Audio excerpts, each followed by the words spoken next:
AliExpress cancel order money back. Hey everyone, welcome back to our channel. In this video I'm going to show you how you can cancel order on AliExpress and also get your money back, so make sure to watch the video till the end. Now, to cancel your order on AliExpress and to get your money back, first of all, if you have already paid for it, it's actually quite a bit of a different process.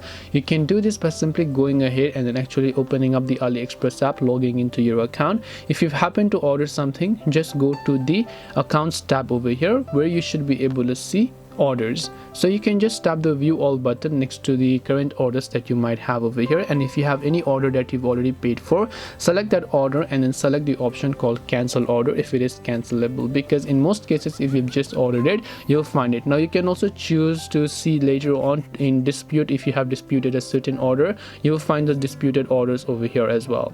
This way you should be able to cancel order on AliExpress and get the money back. Hope this video was helpful. If you have got any questions, feel free to also leave them down below. Thank you for watching till the end of this tutorial, and see you soon in the next video.